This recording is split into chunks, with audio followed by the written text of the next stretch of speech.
Hello friends, I am Professor Meena Gupta. Today we are going to discuss public sector in India and its role in the growth process. As you are all aware, in 1991, India started an economic reform program, a major component of which is privatization.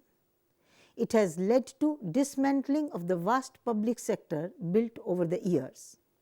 This follows a popular belief that public sector is inefficient and a drain on government resources, and privatization will mean more efficiency. Does this mean public sector has failed to fulfill the role assigned to it, that is, achieving growth with social justice? Before we start discussion on the contribution of public sector to India's growth process, we have to be clear as to what is meant by public sector. Public sector includes all activities funded by the government and not only industrial and commercial activities undertaken by the government. It includes activities financed by the central government, state government and local bodies.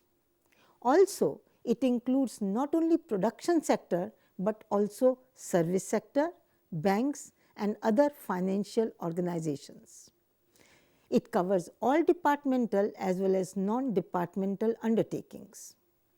To give a few examples, it includes a vast social sector, expenditure of government on education, that is schools, colleges, technical and research organizations, health, that includes hospitals and various health centers, infrastructure development, that includes railways, airways, shipbuilding, bridges, etc., communication, generation of power, water supply, irrigation.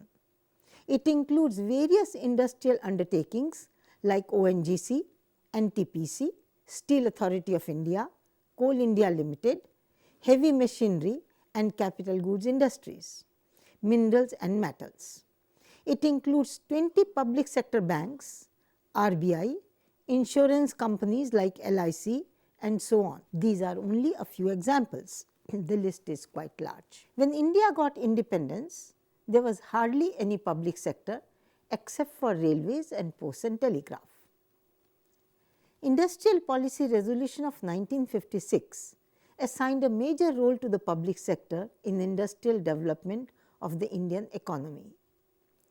All basic and key industries and industries of strategic importance were reserved for the public sector.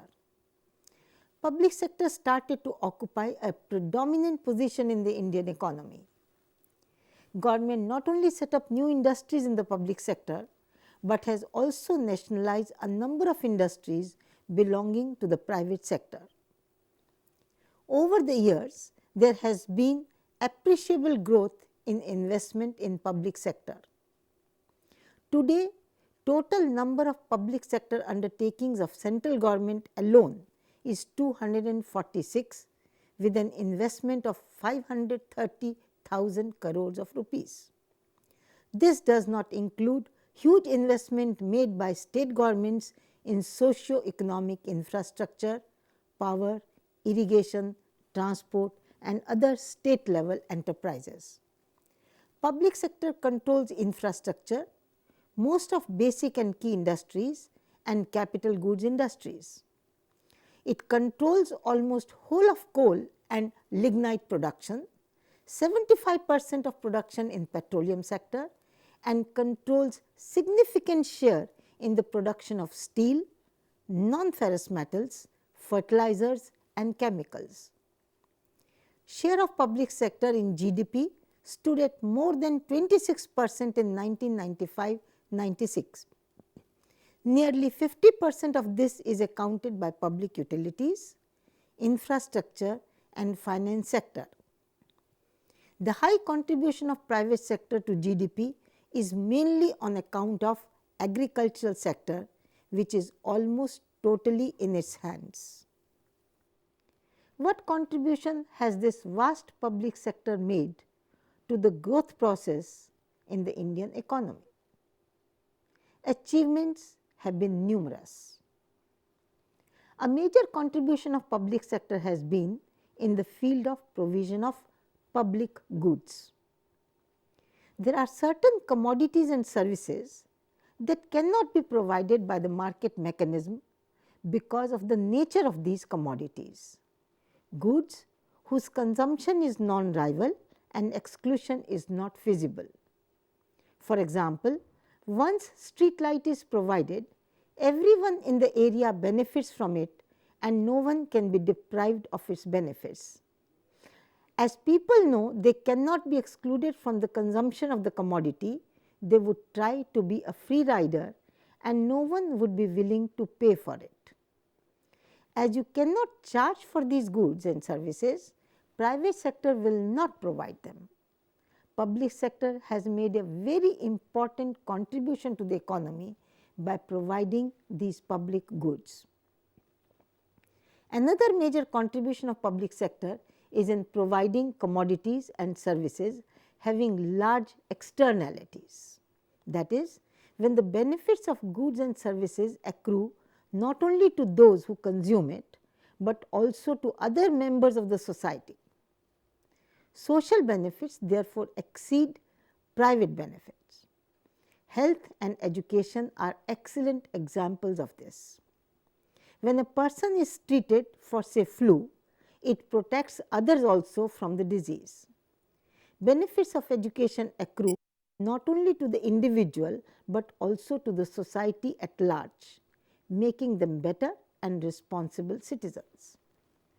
If provision of health and education is left to the private sector, level provided would be less than socially desirable, since private individual and institutions would compare the benefits and the cost to themselves and would not take into account additional benefits to the society. The total output or provision would be less than optimum from the point of view of society. Public sector, by providing such commodities free or at subsidized rates, has helped enormously in achieving optimum production of these commodities and services. Another major contribution of public sector is the provision of merit goods, say food, water supply, housing for the poor. These are basic necessities of life. If their provision was left completely in the hands of the private sector, many people would not have been able to afford it. Public sector has made enormous contribution to social welfare by providing these goods at highly subsidized rates. Development of infrastructure is a prerequisite for industrial growth. Any development, whether it is industries or agriculture, rural or urban, requires transport and communication, power and irrigation, education and health, all components of physical and social infrastructure. Given large capital requirement and relatively low profitability, private sector did not show any inclination to invest in development of infrastructure. Public sector investment in these spheres has set the stage for accelerated growth of Indian economy. Besides infrastructure, public sector has strengthened the industrial base of the economy by setting up heavy, basic and key industries. These include iron and steel, coal, heavy electrical machinery, heavy engineering, thermal power plants, petroleum, gas, chemicals, fertilizers, drugs, etc. These are key industries essential for the growth of the economy.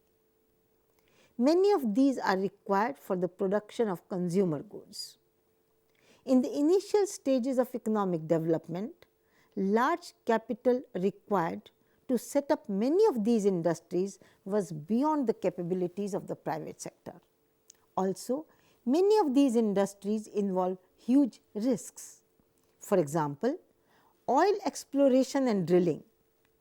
Such industries are not attractive to the private sector. It would invest in these industries only if it can charge high risk premium.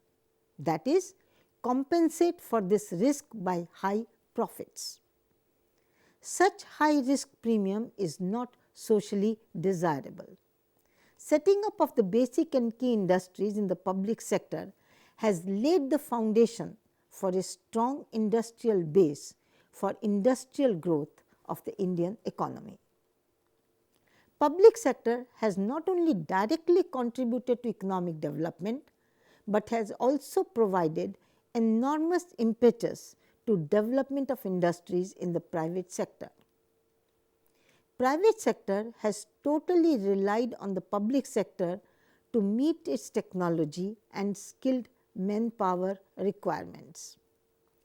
Private sector has immensely benefited from investment undertaken by the public sector in physical and social infrastructure, transport, communication, education, research, banking and provision of inputs like power, petroleum, cement, steel, coal, chemical fertilizers, etc.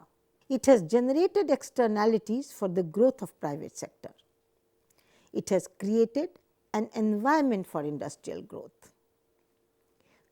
Reduction in regional disparities for balanced regional growth is another major contribution of the public sector. Existence of highly backward or underdeveloped regions poses a big challenge to the unity of the country as it breeds discontent and violence. Private sector is averse to investment in backward regions as these regions lack trained manpower, transport facilities, raw materials and markets. All this makes investments in these regions highly unprofitable. Unfriendly environment in these regions also makes investment risky. Public sector has come forward to develop these regions by developing infrastructure, banking facilities, manpower training and by setting up industries in these backward regions. Some examples of important industries in backward regions are steel industries in Rourkela, Bhilai, Durgapur and Bokaro. Bharat Heavy Electricals at Haridwar. Many fertilizer, cement and machine tool factories have been set up in backward regions. Economic development required huge amount of foreign exchange to import machinery, equipments and inputs. These were either not available in the country or were more expensive to produce as compared to import. This resulted in huge outgo of valuable foreign exchange. Shortage of foreign exchange posed a serious constraint on economic development. Public sector has helped the economy in saving precious foreign exchange by setting up industries that provide import substitution. Many capital goods which were earlier being imported are now being manufactured by the public sector. Oil and Natural Gas Corporation and Indian Oil Corporation have helped save valuable foreign exchange by reducing India's dependence on import of petroleum. Hindustan Antibiotics Limited and Indian Drugs and Pharmaceuticals Limited have not only contributed to savings foreign exchange, but also helped reduce prices of essential drugs in India. Besides saving foreign exchange through import substitution, public sector has also contributed to earning foreign exchange through direct export of items produced in the public sector and through services rendered. Hindustan Steels Limited, Hindustan Machine Tools Limited, Bharat Electronics, Strait Trading Corporation, Minerals and Metal Trading Corporation have played an important role in increasing exports and earning foreign exchange. Preventing concentration of economic power has been another achievement of the public sector. Market forces enable big industrialists to diversify and get control over more and more industries. This leads to more and more industries getting concentrated into the hands of a few industrialists. These industrialists are then able to exercise enormous control over the economy and manipulate prices, output and government policies. Setting up an enterprise in the public sector has avoided this concentration of economic power in few hands. Besides growth, social justice has been an important objective of public policy in India. This requires better and more equitable distribution of income and wealth in the economic development. Public sector has been able to play some role in achieving this objective by preventing profits of highly profitable enterprises from going into the hands of few private individuals and industrialists and generating employment. Public sector accounts for 70% of total workforce in the organized sector of the Indian economy. 95 to 98% of total employment is in the generation of electricity, gas, water, transport and communication. It also safeguards the interests of workers by providing better wages, better working conditions, social security. Average wage in the public sector is higher than in the private sector.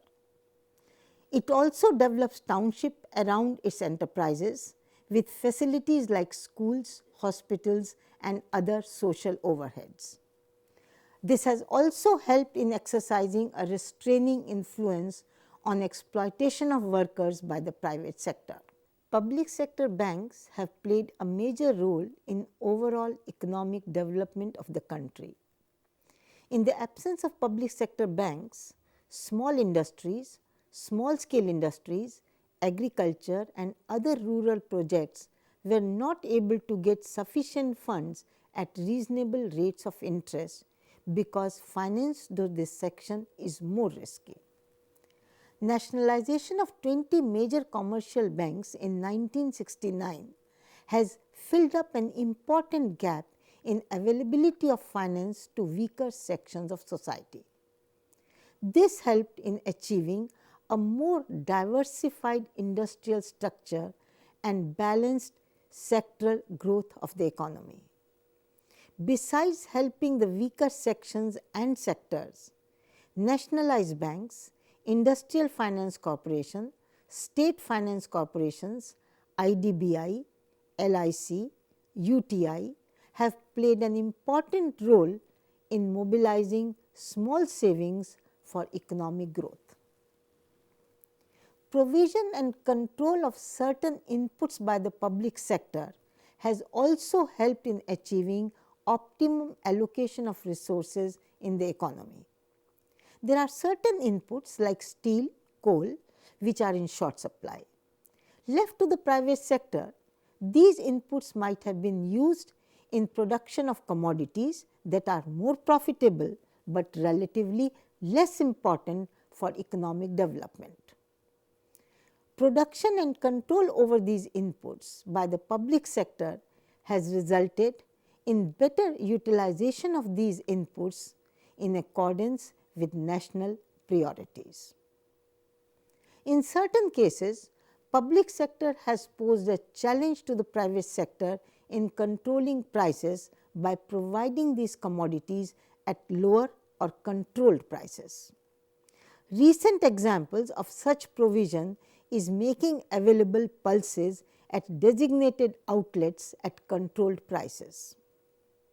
Public sector has thus not only contributed to economic growth, but has also fulfilled great social responsibility by providing public goods, goods having high degree of externalities, education and public health, providing goods to vulnerable sections at subsidized rates, be it food, fertilizers, power, water or irrigation, setting up industries in backward regions.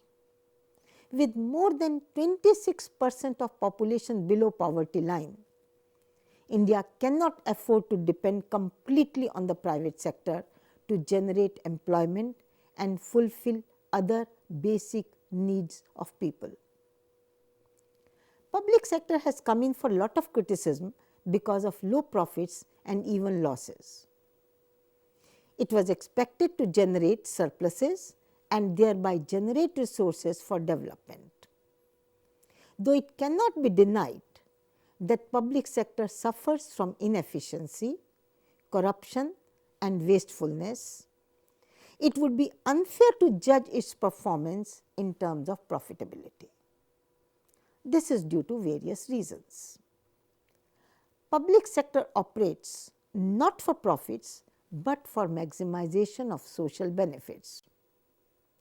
This does not mean it should not earn profits.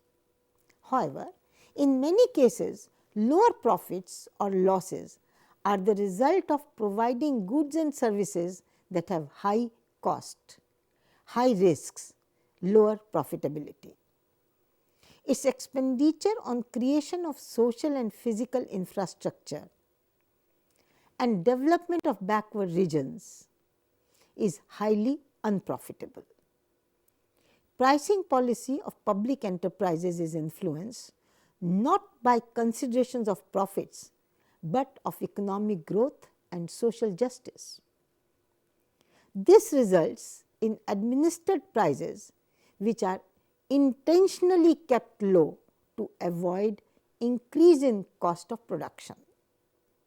Social considerations result in provision of food, education, health, etc. at highly subsidized rates.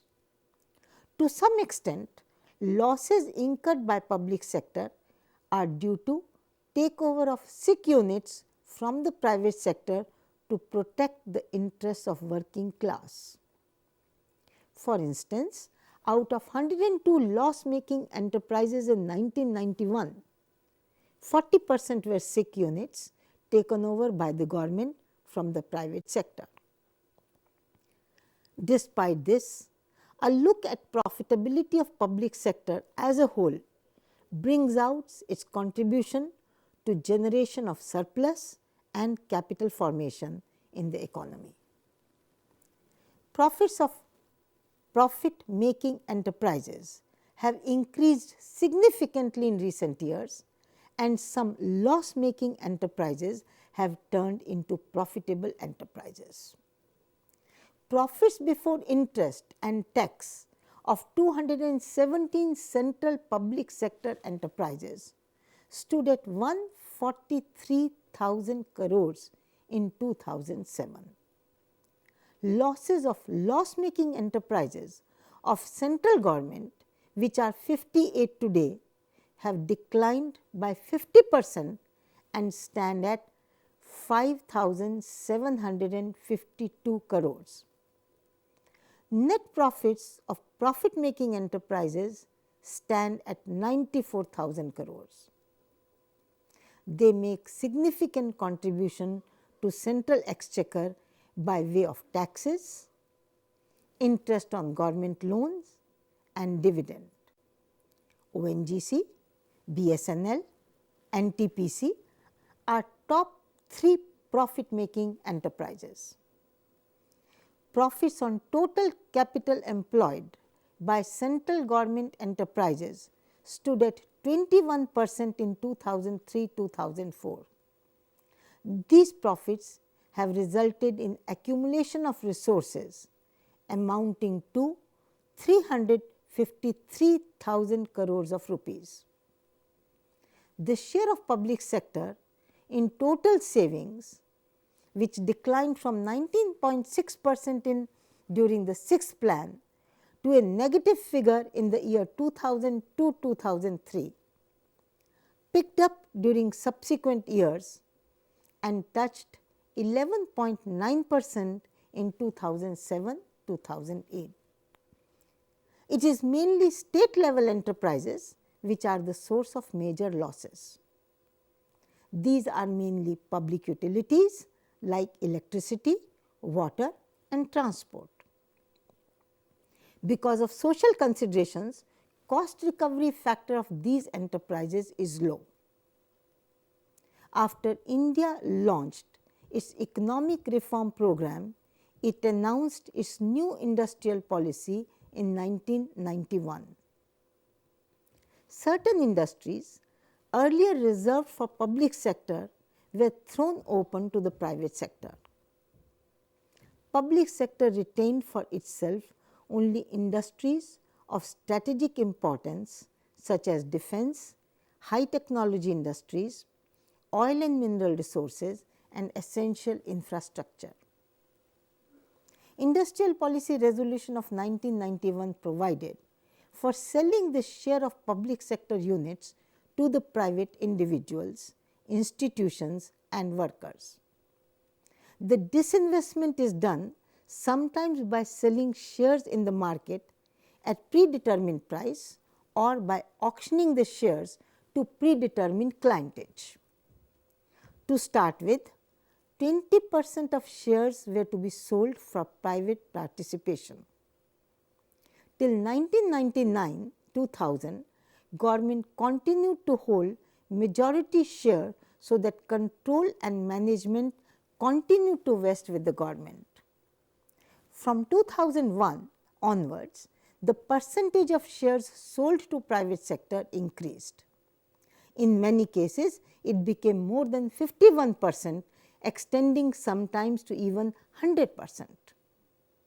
Important enterprises where majority holdings passed into the hands of the private sector include ITDC Hotels, VSNL, IOC, BPCL, GIL, Maruti Udyog. With majority holdings in private hands, control and management passed into the hands of private sector.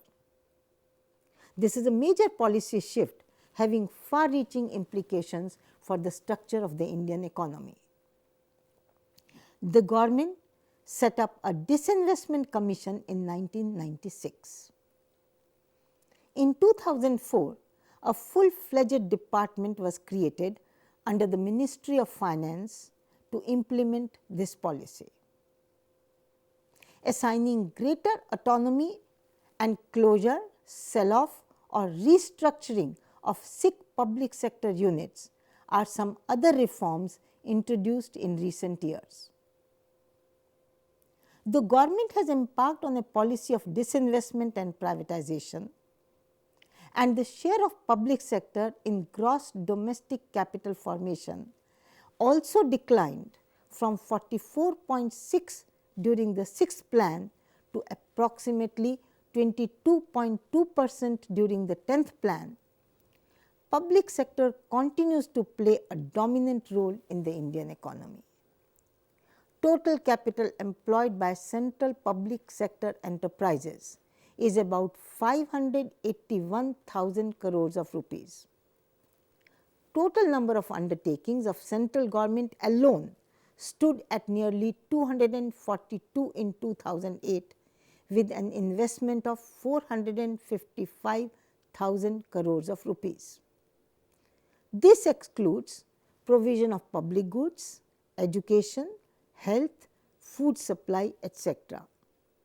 In addition, state governments account for huge investment in transport, public utilities, education, health and state level enterprises.